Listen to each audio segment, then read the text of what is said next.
We're here at Insight 2014 in Las Vegas, and we have a few minutes to sit down and talk to a couple of folks we've had come and visit, good fans of NetApp and good friends of the tech industry. So I have here with me Hall of Famer Ronnie Lott and Roger Craig, two former 49ers, NFL players. Gentlemen, welcome to the show. Thank you for having us. Thank you. Okay, you get a little informal here. You guys have been here all day. All day. You've met a ton of customers, ton of partners, ton of employees. What kind of feedback are you getting?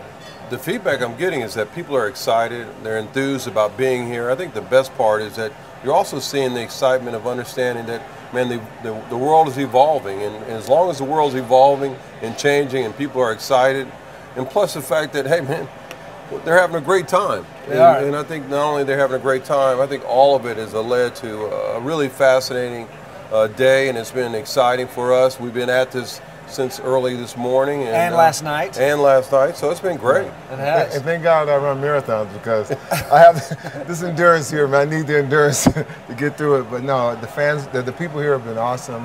Met some interesting people and from all over the world, you know, which is amazing, like Australia. There's a guy from New York said, you know, he was inspired by Ronnie and I played for the 49ers, that he moved to San Francisco because of us. Well, that's kind of that was kind of cool. Yeah. That was really cool. Yeah. Well, you know, we've had some great conversations. Some of the customers you've talked to, some of the fans we've talked to.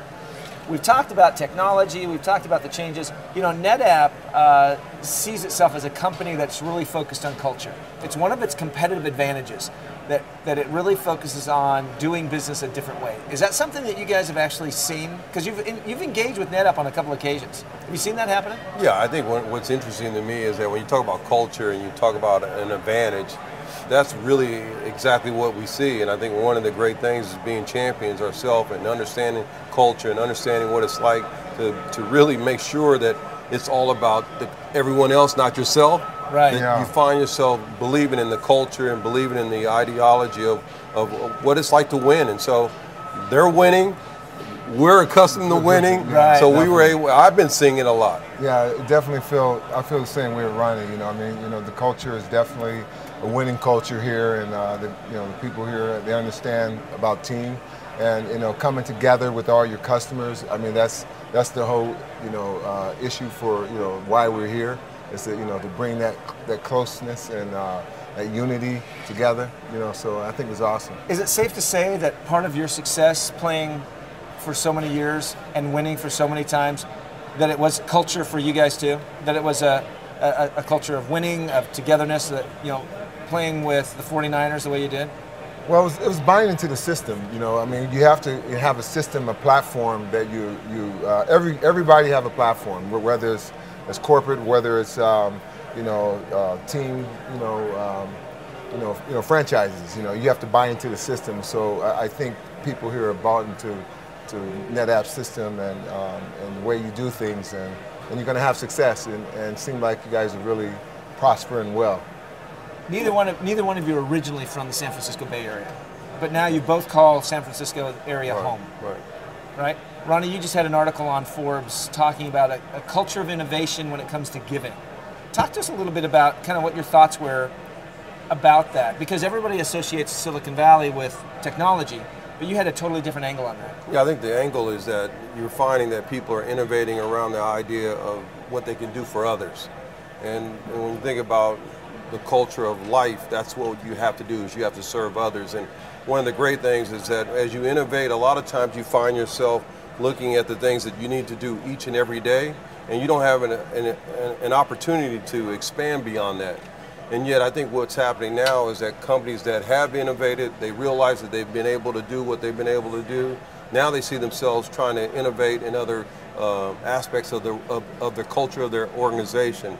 And so you see that with companies like Seagate, you see it with companies like Apple, you see it with other companies in the Valley, and you see it obviously with NetApp, where you have people that are finding ways to not only do what they do in terms of innovating, but innovating in terms of serving others, giving to others, and helping people in their communities, which is so valuable, because the one thing that is tough is that we all want jobs, we all want to create jobs, but it's also serving the other communities that are not necessarily going to be a part of the tech community, that are going to be ancillary businesses around the tech community that are going to be providing goods and services. So I know that there are a number of nonprofits that have helped or have been able to have a relationship with tech companies because they know that they have to benefit each other. So let's take senior citizens. I would imagine that there are places where you have some senior citizens that don't have necessarily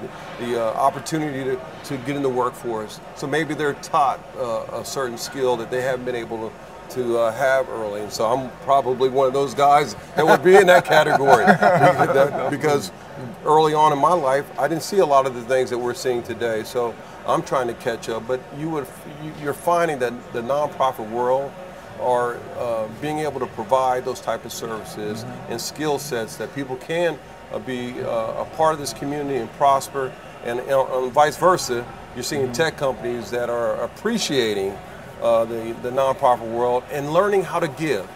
And learning how not only to give, but give for all the right reasons. And when we talk about give, it's not necessarily about money. No, it's not. Well, because I can tell you for sure that money is important, and yet skills are important. And as we all know, if you think of trying to have an inclusive world, you want everyone to have the possibility to participate. So that's people of color having a chance to participate. Well, they have to be able to get the skills.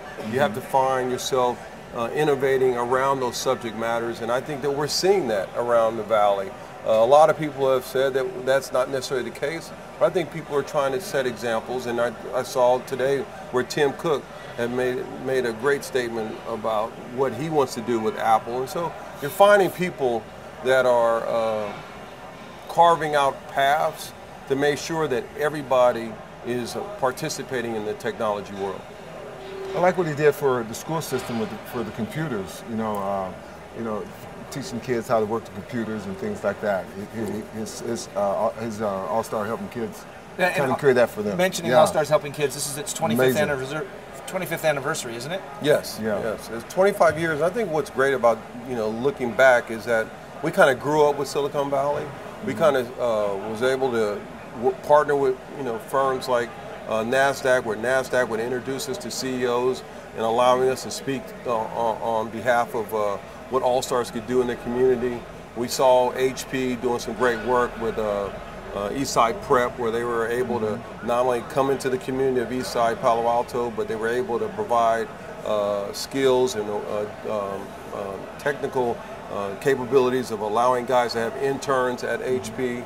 And so all of a sudden, for me, I look back over this 25 years, I've seen some great examples of people that have been Robin Hoods of their own right and doing the right thing and helping a lot of people in the Bay Area. And they're just a litter of examples, from venture capitalists to private equity guys to CEOs to people who are just, people who believe that they need to serve and help others. And I'm just thankful that I've played a little role in being a part of that community of making sure that you give back to others. Yeah, a pretty big role. When it comes to talking about communities, though, Roger, you've been heavily involved with creating communities around your passion of running. Yes. Right? The rock and roll half marathon that comes to San Jose, San Francisco. Yeah, I just finished our 9th anniversary. We had over 20,000 runners, and the total impact when you have events like that in the city is enormous. As far as the hotels are booked up, restaurants are booked up, bringing a lot of money in for retail. So San Jose really benefit quite a bit from it, and San Francisco's is just starting to get it, because we've only been hosting there for 2 years, and I'm highly involved in running races and putting these races on. Yeah, it's fun. When you're running, so this last one, San Jose one, was just about like a month ago, right? Yes. Yeah. And you see all those people, right? Now, I've heard rumors about you guys running, trying to beat me? Yeah, guys trying to beat you. I've heard rumors. And we have one rumor, a NetApp employee we'll just mention his first name, Calvin. I introduced Calvin to you. That Calvin was pretty impressed because he looked at your times and he thought, hey, I can run with Roger. He could take me. He could take me. So he was in a race with you, and he comes up on you, and there you are, just jogging along, high-fiving people, stopping taking to talk, selfies, taking pictures, selfies, and crushed him. Crushed him. And he realized that I like those kind of guys who kind of looks back. Underestimate you. I'm beating him. I'm beating him. Yeah, looking back, I'm beating him. I'm like, I'm going to get him at the finish. Let me ask you this, Roger. I mean, that attitude that you have, that's an attitude that you've had with a lot of things that you've done with your life. I mean, carrying that characteristic in not only into running, but it seems like it's a part of your life and everything you do. It's it's the way of life for me. I have to do it, like you said. I mean, it's something that gives me energy. It just gives me the strength, to get through the day. I mean. It's also introducing you to a whole, a whole different platform. It's just a whole different platform. Right. That you're on a platform where you're dealing with mayors throughout the country. I mean, they race like 35 different cities. So I get a chance to meet with these mayors of the city. So they're like the superstars of the day. So it's kind of cool, man. It's a great platform to be a part of, man. This is a great platform for Ronnie and I to be here, knowing you guys are teamed up with the NFL. NetApp's relationship with the NFL has been fantastic. It's been one of those relationships where instant, immediate impact to people understanding that the NFL, we are a sponsor as a storage provider of the NFL, but they're also a customer. And they're here, and you've heard some people talking that they're here, that they've been very proud to be here as a customer and not necessarily carrying the NFL brand with them, but they believe in NetApp technology like some of our better customers do. So the NFL, Broncos are here, Seahawks, some of those organizations. And what's so fascinating was 2 years ago when the 49ers were in the Super Bowl and they had the blackout in New Orleans, you guys were there to save the day. Yeah. Save the day. Yeah, we were part of the NetApp data storage. Data storage was, and that's what's so fascinating to me. And it's a great partnership. Right in our backyard. Yeah, it's a great partnership to have because, I mean, when we talk about the game today, when you guys were playing the game, I mean, we think about, where's Monday Night Football right now? 45 years, 40 years, something like that? 45 years, right? Yeah. And you think about that, it was innovative because of the new camera angles and that type of thing. And now, today, there's so many cameras in every game, so much film and data being produced. The game from a data storage standpoint has dramatically changed because you guys have talked about, Ronnie, you had the comment about how data is being positioned to be able to protect players and help players from a health standpoint. Yeah, that's true, and I think what's great is that, as you pointed out, if you look at the game, what it was like 20 years ago and where it's at today and where it's going, it's going to be companies like NetApp that are going to lead the charge in providing services and providing value for the leagues and providing not only the right values, but allowing us to be able to capture more data and understanding more data. Because one of the great things in life is that, as we all are learning, that there are so many things that we don't know, and there are so many things that we're going to learn, and so many things that we're going to be able to accomplish as we move forward in life. So I'm excited to see the NFL now being involved and being innovative and understanding that they have to be a part of this world. I'm excited for NetApps that they've taken the lead, and they're with the best league, I think, is the NFL. Yeah, and I think that when you look at where it's going to be 10 years from now, the possibilities are endless because, as we all know, football is going to be around for a long time, and all of us are going to try to find out who was that guy, Roger Craig, who ran and it was 1,000, and by the way, he was from Nebraska, and by the way, he was from Davenport, Iowa, and by the way, man, he was able to run the ball this many times, and kids are going to be able to look that up real time. Yeah. Do you get a chance, so we shift that a little bit, this is totally off topic, but from the video game industry, right? The kids who are playing the game, right? They're getting to play some of those classic 49er games. Have you guys had the chance of playing yourself on one of those games? No, I'm not too good.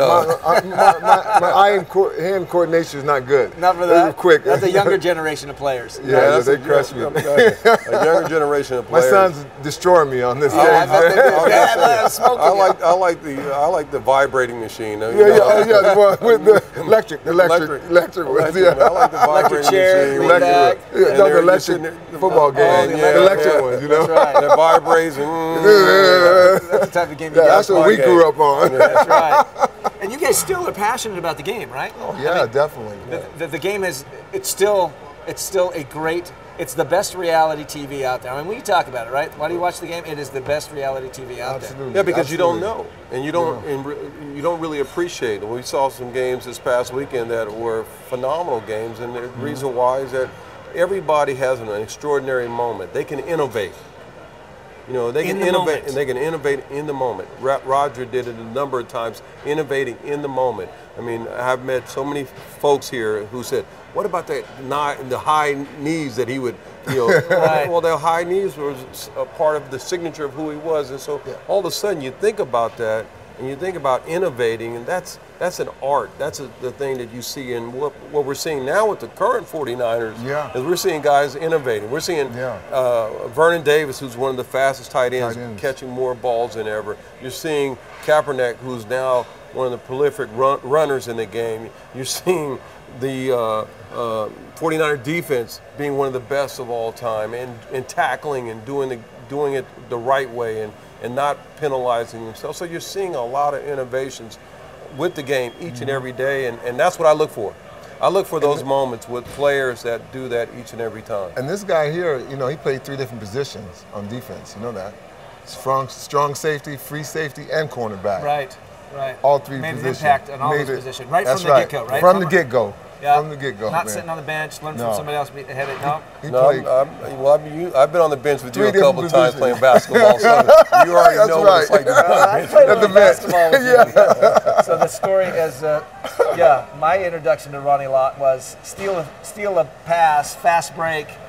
Something hit me, laid me out, I skidded across the floor, and I look up and I got this face scowling down at me saying, "What are you going to do about it?" And when I did, I laughed, stuck my hand out. "What are you going to do about it?" It's like, that's the best story I've ever had. So let's, we've only got a few minutes here. You're talking about technology and innovation, and one of the things that the impact on the game. Do you see, what are you seeing from the impact of the we talked about data, but the sheer technology, because you've often talked about this, the zebra technology. Zebra technology, yeah. I mean, we're starting to see the speed of the players in game, right? Yeah, even with the quarterback throwing passes. Last week I heard Kaepernick was throwing like 75 miles per hour on a pass. You know, it's amazing. And then the players, when the players running 16, 17 miles per hour. I mean, you're hearing the commentators starting to talk about that more.